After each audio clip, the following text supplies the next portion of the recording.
غالب آ جائیں گے، تم سے جہاد کریں گے، تمہیں مار دیں گے. اس طرح کی باتیں جب انصار سے کرتے تو جب حضور صلی اللہ تعالی علیہ وسلم کی آمد ہوئی نا، تو اب چونکہ انصار ایک عرصے دراز سے یہودیوں سے یہ بات سنتے آ رہے تھے کہ جو حضور کی آمد ہوگی، ہم نے اپنی کتاب توریت کے اندر پڑھا ہے حضور آنے والے ہیں، حضور آئیں گے، حضور کی آمد ہوگی اور وہ مدینے میں ہجرت کر کے آئیں گے. کہ جب انصار صحابہ کو حضور کی آمد کا پتہ چلا نا کہ حضور کی مدینے تشریف لے آئے، تو انصار صحابہ نے ایک ایک کر کے حضور کے ہاتھ پر کلمہ پڑھ لیا، مسلمان ہو گئے. سن کر ایمان تازہ ہوا اور مسلمان ہو گئے. لیکن جو یہ کہتے تھے کہ جی ذرا حضور کو آنے دیں اور ہم ان کے ساتھ مل کر تمہارے ساتھ جہاد کریں گے، تم پر غالب آ جائیں گے، ان لوگوں نے انکار کر دیا.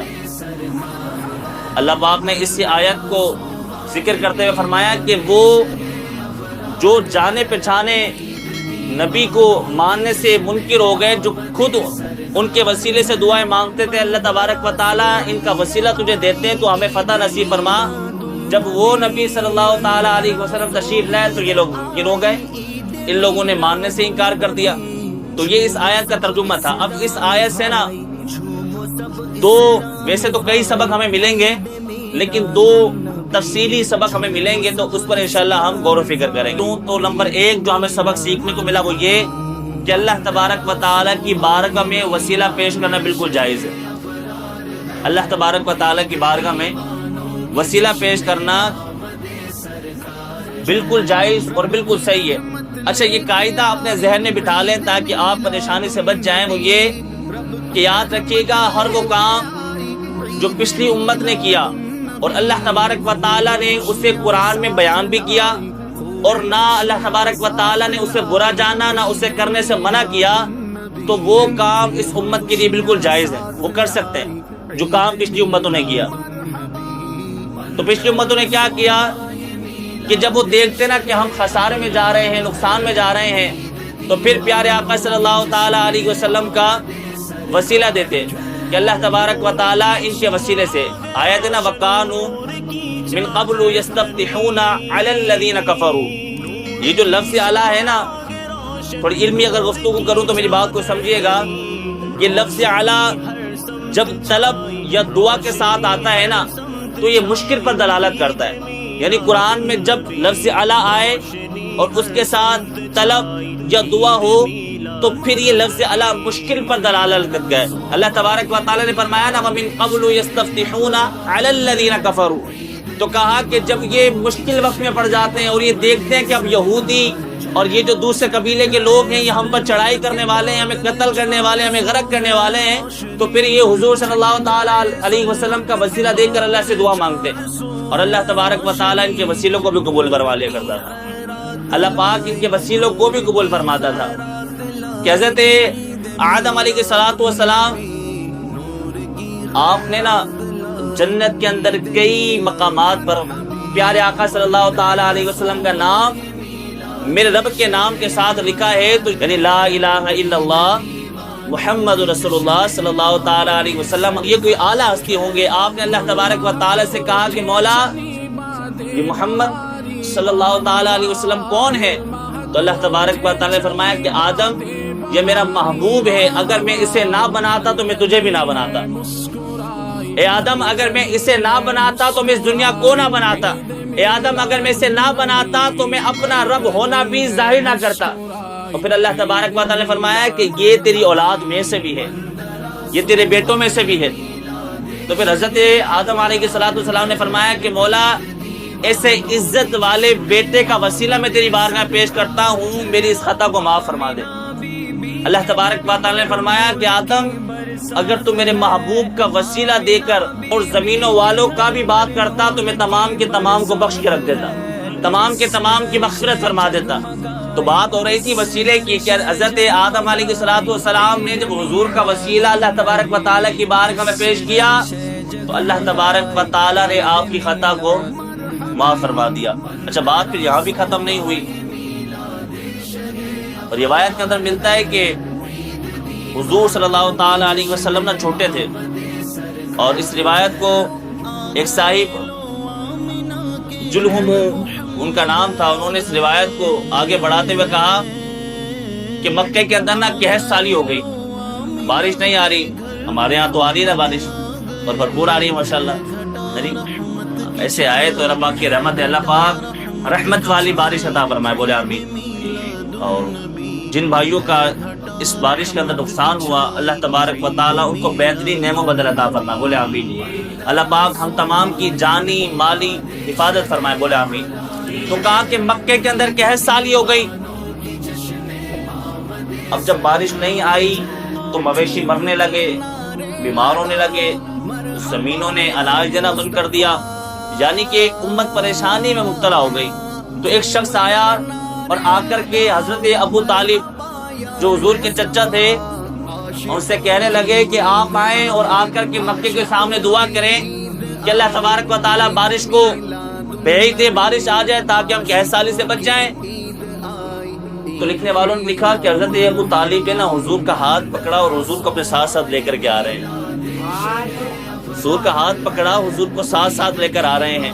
اور کیسے ساتھ لا رہے ہیں کہ لکھنے والے نے لکھا کأنہ شمس دجن، کہ دیکھنے والوں کو ایسا لگتا تھا کہ جیسے بادلوں کے بیچ میں سے کوئی سورج نکل کے آ رہا ہے.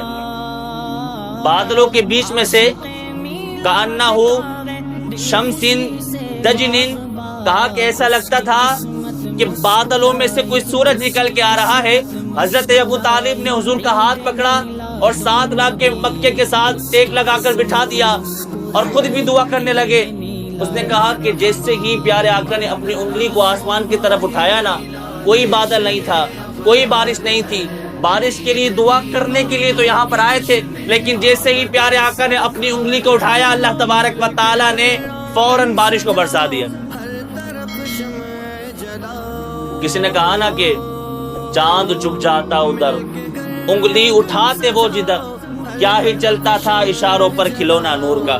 تو حضور صلی اللہ تعالی علیہ وسلم نے جیسے ہی اپنی پیاری انگلی مبارک اٹھایا تو اللہ تبارک و تعالیٰ نے چھم چھم بارش کو برسا دیا.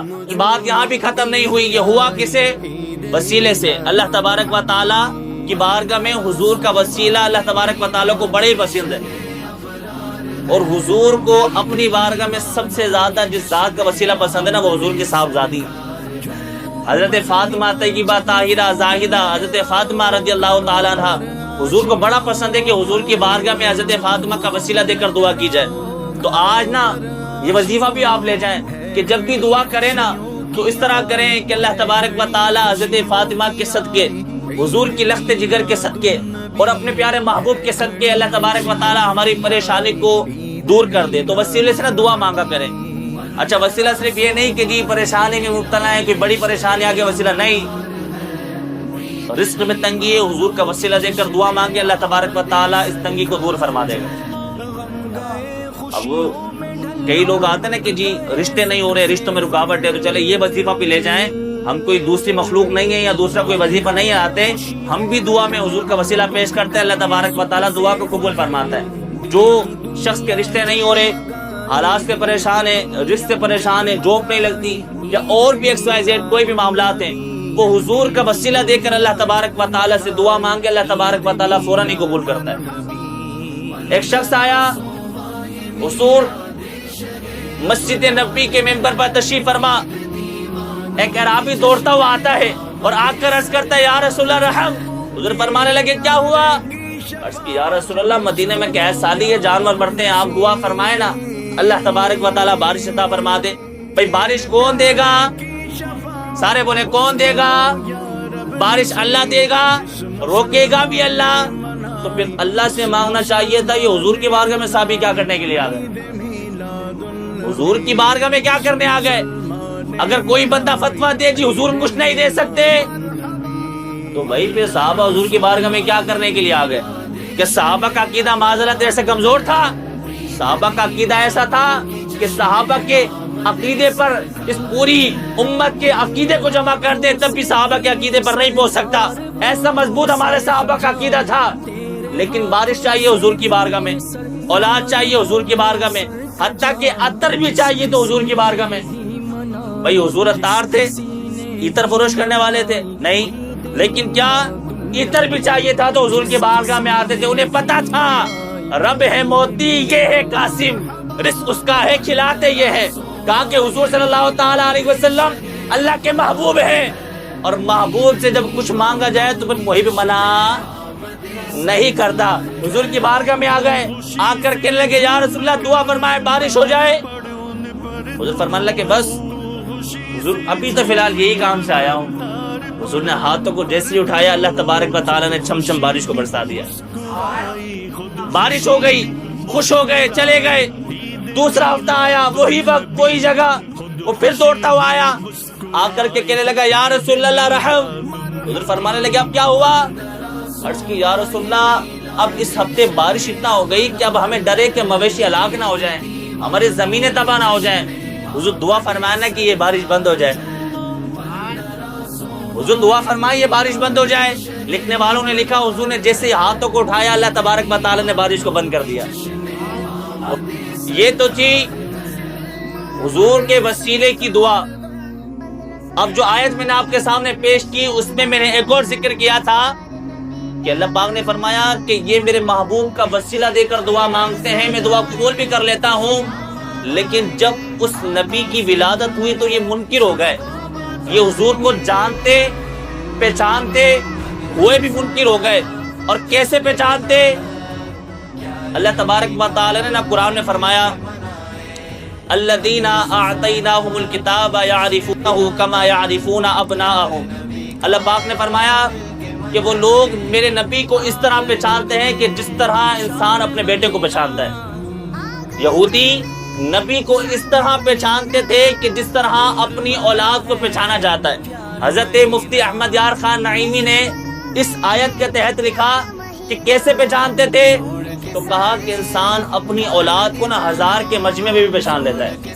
اگر 1000 کے مجمع میں بھی انسان کا بیٹا کھڑا ہو وہ اس کو پہچان لیتا ہے، وہ اس کے چلنے کے انداز سے اس کو پہچان لیتا ہے، وہ اس کی بات کرنے کے انداز سے اس کو پہچان لیتا ہے۔ تو کہا یہودی بھی حضور کو اس طرح پہچانتے تھے کہ حضور کے چلنے سے ان کو پتہ چلتا تھا اللہ کا نبی جا رہا ہے، حضور کے بولنے سے ان کو پتہ چلتا تھا اللہ کا نبی جا رہا ہے، حضور کو پہچانتے تھے۔ لیکن جب حضور کی آمد ہوئی انہوں نے ماننے سے انکار کر دیا۔ حضرت عبداللہ بن سلام یہودیوں کے بہت بڑے عالم تھے، جب ایمان لے کر مسلمان ہو گئے اور ایمان کی دولت سے آپ مالا مال ہو گئے تو ایک موقع پر آپ حضرت عمر فاروق کے ساتھ کھڑے تھے کہ ایمان آپ کا تازہ ہو جائے گا اگر آپ نے دل کے کانوں سے سنا، بولے سبحان اللہ۔ حضرت عبداللہ بن سلام حضرت عمر فاروق کے ساتھ کھڑے ہیں تو حضرت عمر فاروق نے کہا کہ عبداللہ یہ تو بتاؤ کہ یہ جو آیت ہے کہ یہودی حضور کو اس طرح پہچانتے ہیں کہ جس طرح انسان اپنے بیٹے کو پہچانتا ہے، تم کیا کہتے ہو اس آیت کے بارے میں؟ حضرت عبداللہ بن سلام فرمانے لگے کہ اے عمر واللہ، یعنی اللہ کی قسم، میں نے حضور کو دیکھا فوراً پہچان لیا کہ میرے آقا اللہ کے نبی ہیں، میرے آقا اللہ کے نبی ہیں۔ تو کہا کیسے؟ کہا اس لیے کہ ہم نے توریت کے اندر پڑھا تھا کہ میرا محبوب چلتا ہے تو ایسے چلتا ہے، میرا محبوب بولتا ہے تو ایسے بولتا ہے، میرے محبوب کی زلفیں ایسی ہے، میرے محبوب کے نین ایسے ہے، میرے محبوب کا چلنے کا انداز ایسا ہے، میرے محبوب کا بیٹھنے کا انداز ایسا ہے۔ تو کہا قسم خدا کی میں نے حضور کو کامل اور مکمل مان لیا۔ اور کہا کہ تم نے پوچھا اس آیت کے بارے میں؟ تو کہا ہم نے بیٹا تو اپنی عورتوں کے کہنے پر مانا ہے، یعنی ہماری عورتوں نے کہا کہ یہ تمہارا بیٹا ہے، ہم نے مان لیا، لیکن ہم نے حضور کو تو توریت سے مانا ہے، ہم نے توریت میں پڑھا تھا حضور کو مان لیا، ہم نے قرآن کو پڑھا حضور کو، سارے بولے حضور کو۔ وہ جو نہ تھے تو کچھ نہ تھا اور وہ جو نہ ہو تو کچھ نہ ہو، کیوں؟ کیونکہ جان ہے وہ جہان کی اور جان ہے تو جہان، جان ہے وہ جہان کی اور جان ہے تو جہان ہے۔ حضرت عبداللہ بن سلام فرمانے لگے کہ ہم نے اپنے بیٹوں کو تو اپنی بیویوں کے کہنے پہ مانا، اس نے کہا جی تمہارا بیٹا، ہم نے کہا ٹھیک ہے بیٹا ہے، لیکن حضور کو تو ہم نے توریت سے پڑھ کر کے مانا ہے۔